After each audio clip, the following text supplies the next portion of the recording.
Thanks for joining us on The World Now. The Climate Change Summit COP28 has ended in Dubai, with nations and advocates reaching a deal that pledges global transition away from fossil fuels from the first time.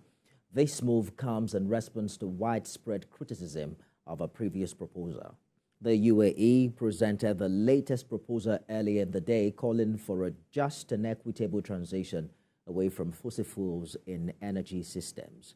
The agreement emphasizes the need to accelerate actions in this critical decade with the ultimate aim of achieving net zero emissions by 2050. Also, the deal urges an expedited phase down of coal power and set targets which include tripling global renewable energy capacity and doubling the average annual rate of energy efficiency improvements by 2030.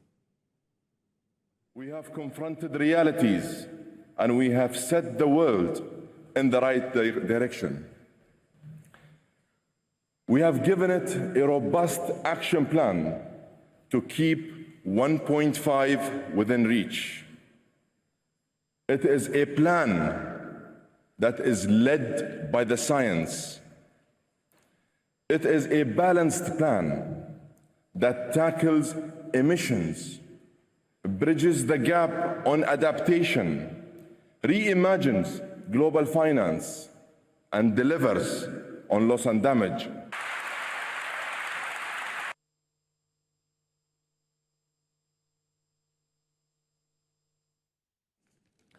Interesting development from Dubai. I'm joined now for more updates on this by the founder, Health of Mother Earth Foundation, Nemo Bassi. Thank you for joining us on The World Now. It would seem that a deal has been made after several days of negotiation, and for the very first time, this deal is calling on all countries to move away from using fossil fuels. Sounds like a phase down and not a phase out. What do you make of this deal? Well, I think the negotiators, first of all, let me say I left the COP venue yesterday. I'm back to Nigeria. What happened was a very big debate on language, and this is what the COP came up with. They came up with to transit, a kind of transition from fossil fuel, which at least puts the fossil fuel industry and countries depending on fossil fuels on notice that the age of fossil fuels is drawing to a close.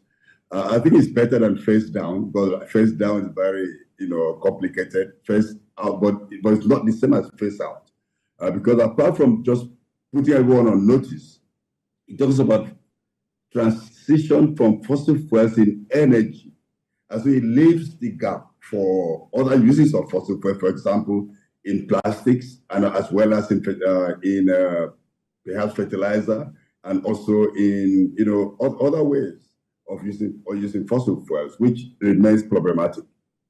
So the text, we understand, recognizes the need for deep, rapid, and sustained reductions if we're going to limit the temperature to, 1.5 Celsius above pre-industrial levels.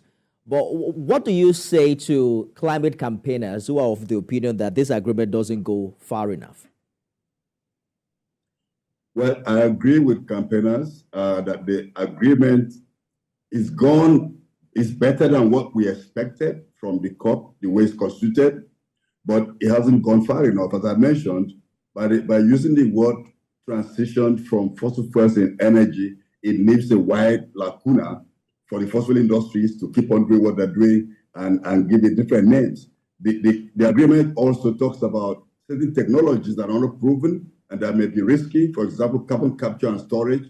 This is in use, and the carbon removals. This again gives room for extraction of more fossil fuels, because carbon dioxide removal can be used also to push out more fuel from oil wells. So that is that. But I think one of the major achievements of the COP is the agreement to triple renewable energy capacity, within a few years. That is very commendable. But in all this, again, it's left to nations to put into practice what they've agreed. Interestingly, governments are yet to collectively, agreed to stop the use of fossil fuel that we understand is driving global warming.